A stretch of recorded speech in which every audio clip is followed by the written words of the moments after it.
Oh, it's the car S Coops crashed in from...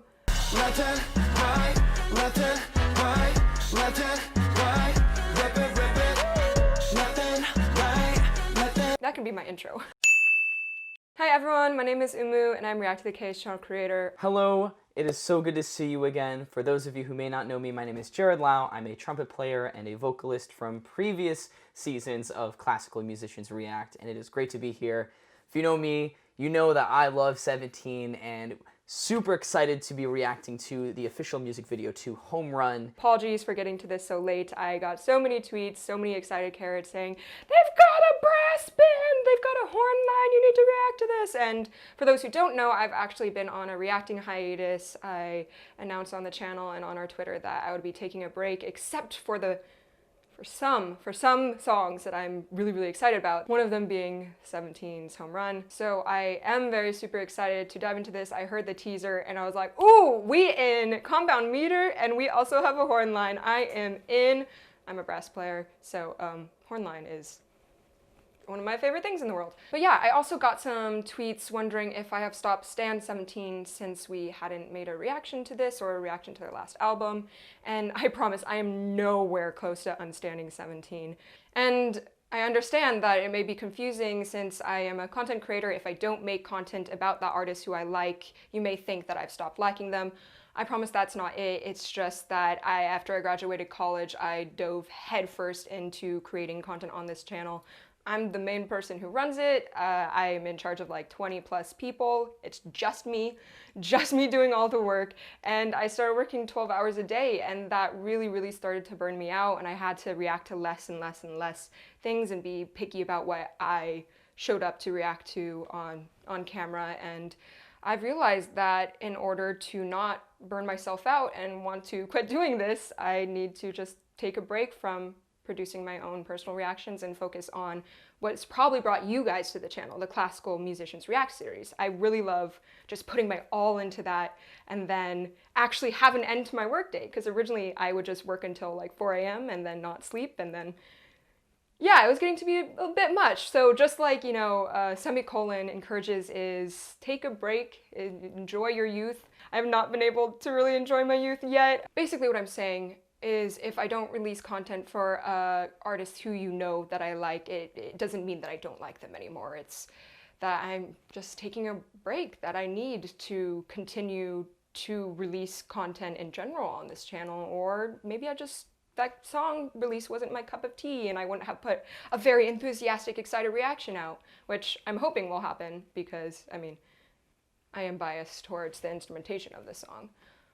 But with that long-winded thing being said, let's jump right in. So, commencing reaction to Home Run in 3, 2, 1, go. That's Coops. Sporting some swaggy. Sax doubling the piano. I love how it's got like some New York jazzy vibes going.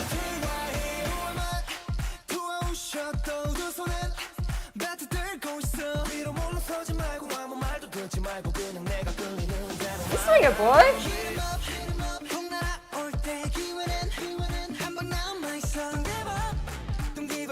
There's something about big band music that songwriters make sure the vocal line is just on one single note the entire time.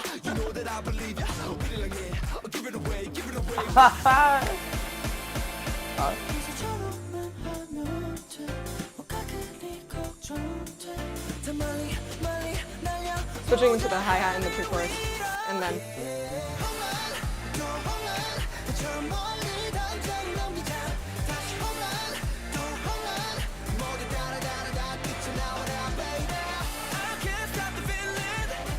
very simple vocal melody with a lot of harmony moving underneath. Oh, it's so satisfying. Alright, here we are. Kind of like the intro, but more developed. There's so much activity in the instrumental.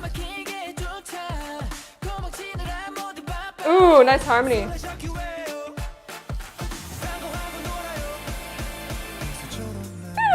To transition to the next section.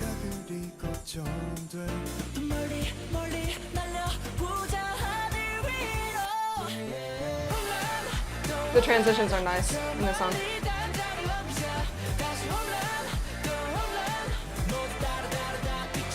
Yeah, moving up. They're just so clean. Just so clean in everything. Just like that diamond right there. Just like that diamond. So clean. So clean. Back to the lower harmonic area. Oh, the bass definitely does come, yes!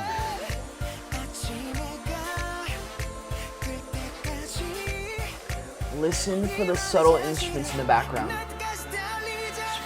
Perfect. Excellent. Excellent.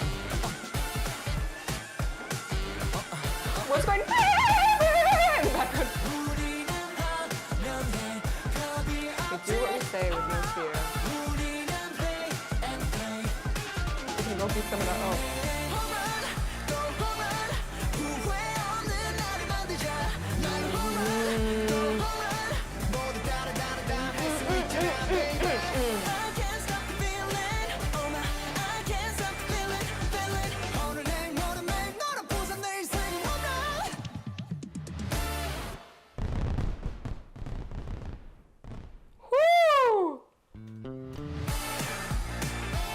Spoke too soon.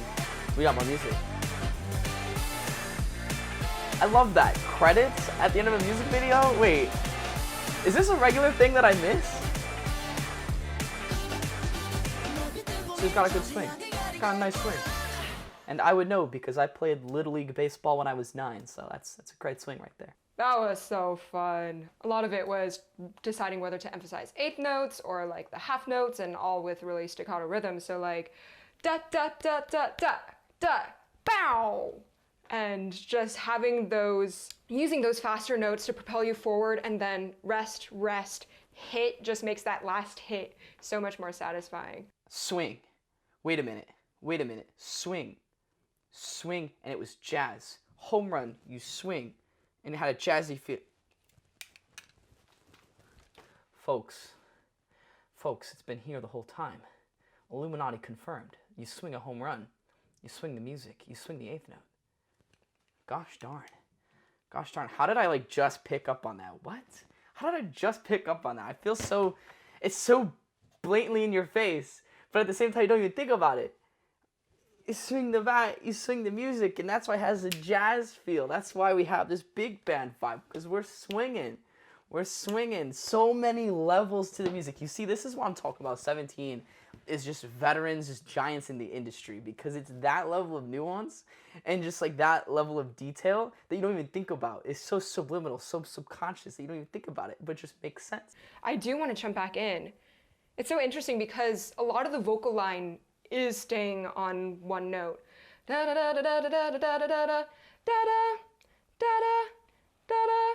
And while we have da da da da da da da da da, it's something about this music when you are just singing one note makes you able to appreciate all what the instrument is doing, and also like the swagger that the vocalist is giving off. So I'd like to jump in once again and just like jump through different areas. 3, 2, 1, home run. You just heard the lamest riff you have ever heard being sung, probably. I am no vocalist, but they are.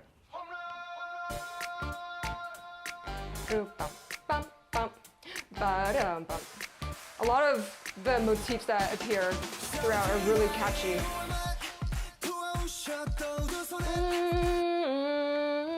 So they're on the minor 3. In bluesy music, minor 3 is one of the notes that we call like a blue note. So if we have 1, 2, 3, that's a major ascending scale. But if we go 1, 2, 3, it's lowered a tiny bit, so we have a little bit more tension. And so them just hanging out on the lowered third, adds the bluesiness to the song.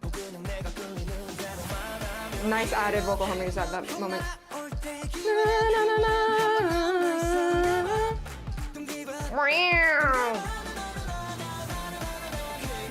So cool they appear out of the darkness. So many vocal layers. It seems like one of the main motifs of this song is having consistent faster rhythms and then hit, hit, hit. something like that. So we're like charging forward and then break, break, break, something like that. I want to listen to this transition again. So 40, 3, 2, 1.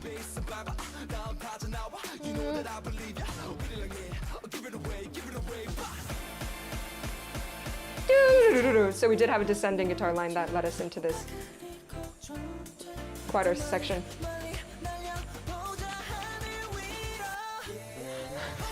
It's fun that he ends in and he ends on a note that the chorus starts on. So for them to make sure that there's like still like energy build, they drop lower in register and build back up. So it's like do 101, 3, 2, 1.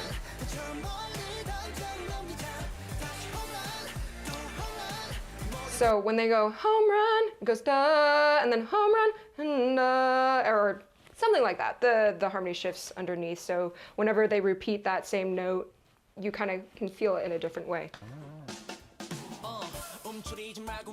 It's a nice contrast in the verses because with home run we had, like I said, the harmony was changing every 4 beats and it was held out that entire time. So we have like a wall of sound coming at us. So when we switch to this section and the texture is so much more sparse or rhythmically short that it has a nice contrast from where we were in the chorus. Let's start that again. Sorry, Dino, for talking over you. 119, 3, 2, 1. 1,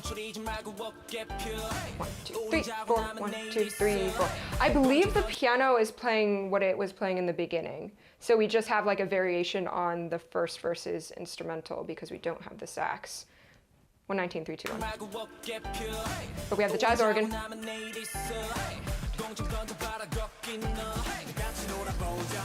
I like the claps aren't just on typical 2 and 4. 2, 3, 4. 2, 3, 4. 2.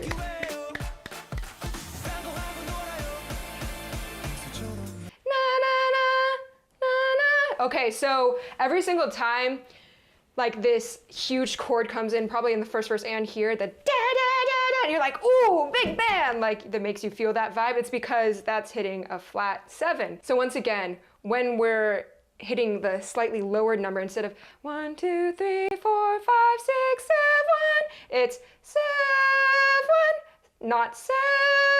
Do you hear that difference? It's the note's a little bit lowered, so that on scale degree, like flat 7, gives us that bluesy feel. I still can't tell what that instrumental is. Is that the jazz organ that's going like, or is that like a trumpet? 222. That might be a trumpet trill. Shake, I mean. I literally can't tell.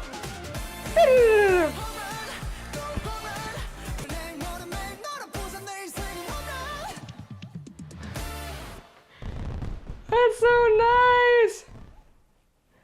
Is that supposed to emanate the toms? It's either they took like a live drum set and then edited the tom hits to be cut off at the beginning and end, or that is a MIDI drum kit. Either way, that was super, super fun. All right, we're gonna zoom with Jarod now. All right, so my mind was blown at the end of this because it all makes sense as to why they selected the title and the genre. Because like I made this weird connection. So the song was swung, you know, big band style, right? And the song's called Home Run, right? And at the end, there's him swinging the bat, and I was like, oh my God, you swing for a home run, so you swing the song. You swing for a home run, so you swing the song. Ooh. Ooh. 5 minutes later. Like, that is not a coincidence. That is not a coincidence. There's no way. What do you think their thought process was? When it was like, oh, we wanna make a song that our fans would feel like they've made a home run. And what do you need to do to make a home run? Oh, you need to swing a bat. Swing. We need to make a song that swings.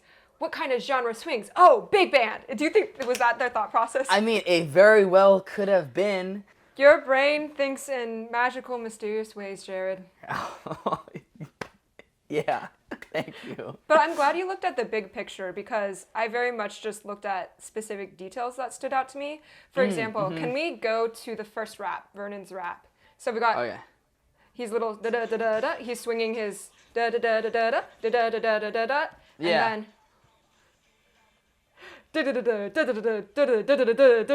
And then he shoots in the quadruple, the eighth notes, the straight eighth notes. Like, that's so fun. Dude, it's awesome, and he's just ripping. Like, there's like such a flow to it, and then there's like not quite a disruption to the flow, you know what I mean? But it adds that extra element. Yeah, no, absolutely. And I love the little touch of like a little breath in It's like strategic and stylized, you know? It's like the stylized breath, but at the same time strategic because that man's got to gasp some air, you know? But also, like, the more I listen to rap, the more I realize how important what you do in between the phrases, like whether there's no breath or like how you inflect the latest note. So like da da da da da da, and then it would descend da da da da da da da da da da. You know, Right. like just what you do, like breathing wise, how you start it, what the inflection is. Everything is so detailed. I mean, it's got to be because it's like with rap, like there is obviously some pitch to it, but it's not as, you know, it's not as lyrical, inherently lyrical. So it's all about the rhythm. It's all about those subtle nuances that makes like rap, like really good rap, really good. No, they're super clean. And then, you know, on the second listen through of like listening to it again, like I love the subtle horn hits in the back. Like when listening to the song, like wear headphones, folks. Wear headphones because there's so many subtle, quiet instruments in the back of the mix that is just awesome. The way they decorate the kind of the silences, it's just these small, and it's like something small. It's just like a small little horn hit, whether it be like a brass or like saxophone or even a little keyboard hit. It's just like these nuanced instruments that add to the texture. Because I think what 17 does really well is it's like the entire song feels big, but without making feel like it sounds like loud all the time. You know, it feels like this big production the entire time. So even in the smaller moments, there's a lot going on, but it's just so nuanced and so subtle, but epic. Yeah, and so a few Carrots did send me the link to their live performance of this, saying that they almost wish that we watched that instead of the main music video. So I think we're going to jump into that since most live performances are taken down and striked if we upload it to YouTube. That will be uploaded to our Patreon where a lot of other live performance reactions and Japanese reactions are uploaded. So like Kevin and I reacted to 17's 24 Hours. I had some dancers react to 17's Falling Flower. Maybe unpopular opinion, but I think that's their best choreo ever. So that was super fun. And so if you're interested in watching our reaction to the live performance, that will be on Patreon in a bit. So once again, thank you so much for joining us. I hope you had a lot of fun. Let us know if you have any other questions about maybe big band or the instrumentation of this song, and we'll try and get back to you. Yes. See you later. See you. Bye. Thanks for having me. Good to see you all. Bye-bye.